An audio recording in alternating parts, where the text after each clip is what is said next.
Welcome back. Saturday's assault on Sudan's capital could be a turning point in the conflict between Khartoum and Darfur rebels.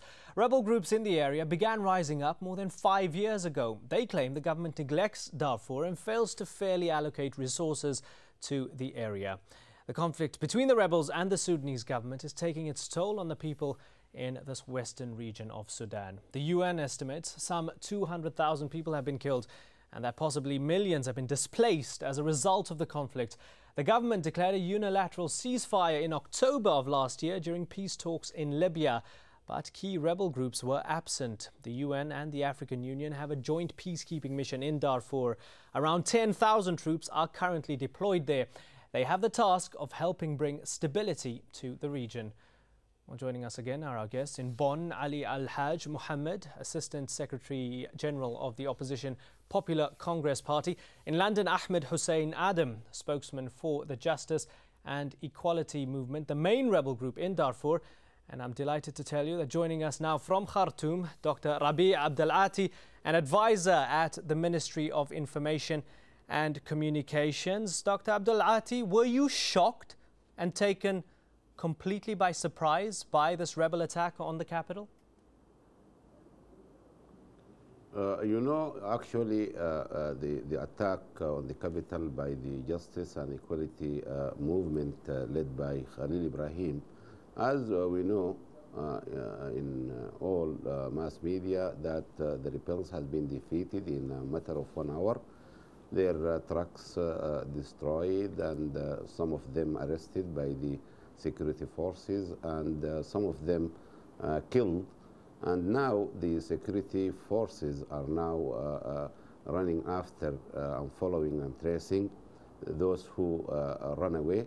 That's why the curfew in some of the outskirts of Omdurman is still not lifted. But I think that Khalil Ibrahim has made this trial, which is considered as 100% failure, and he will not repeat such trial again as a result of this big failure. Well, Ahmed Hussein Adam sees it as a victory, and earlier he made some strong accusations against the government. He used the word genocide. He also said that Darfur has been neglected for far too long. Don't you think that maybe, Dr. Abdelati, that the events of the past week can maybe encourage Omar al-Bashir to get to the table and get more serious about peace in Darfur? You know that actually the peace program by the government will not be interrupted by this attack, because this attack will not be an obstacle in front of the strategy of the government. Actually, we have started the peace program, and the government is insisting to complete this program by the end of the interim period. And actually, this government will not insist to be in power, because there is an election which will be held, and the winning party will take power. And I think that Khalil Ibrahim and all rebels that taking arms should at least wait, because the government will sit to negotiation at any time without any period condition.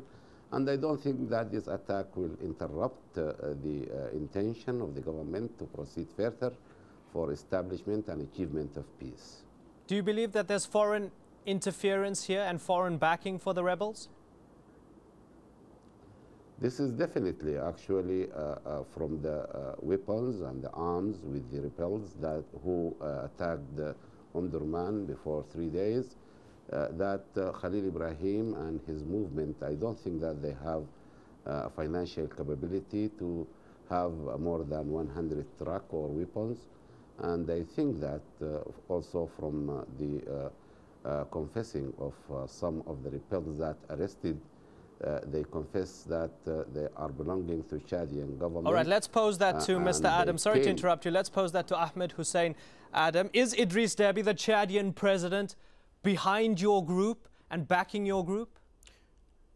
Absolutely not. We put it very clear, in the first part of this program, that we didn't get any support whatsoever for this. Is purely planned and carried out by the Justice and Equality Movement, and all they are saying right now, they want to compensate actually their complete shock and to compensate their failure. That's why they put the blame on others. You know, like before, they put the blame on Israelis, sometimes on Americans, sometimes in French, and sometimes, you know, in Idris Deby like now. But actually, they don't want to face the realities. They don't want to come to terms actually with the you know, the real solution for the crisis in Sudan in general and Darfur in particular.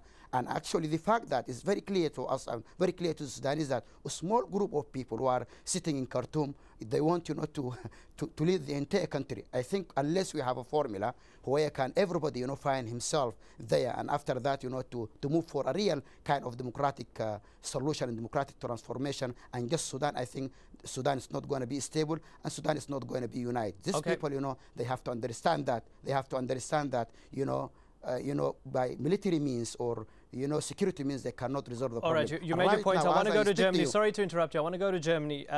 Chad accuses Sudan of backing a failed coup. Sudan accuses Chad of backing the Jem rebels. The border is sealed. Diplomatic ties have been cut. Is there a possibility of war? The war is there. That is the fact. And I do not want to be distracted by what the Chadians do or what the Sudanese government does or what Jim had done. I think there is a real issue in the Sudan. We have got real problems. There are real issues. We have to address these issues. Now, if these issues of this equitable distribution of power and wealth, and if there is this question of just security, and everything is done by security, and the government is run by security, I think if the whole Sudan is left for the security and the military and then the oxidation and house and oxidation, that will be a very black day and very bad day for Sudan.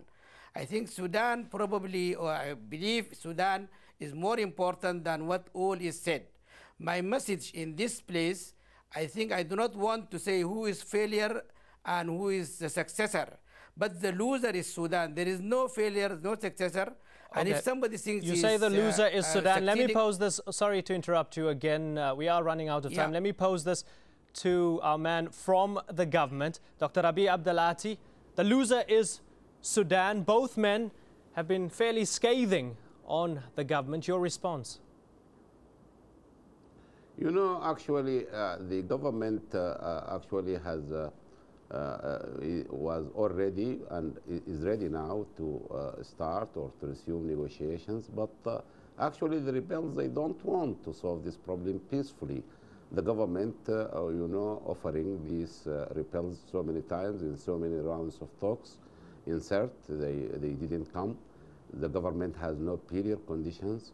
The government is ready to negotiate all pending points, whether it is about power sharing or security arrangements or wealth sharing.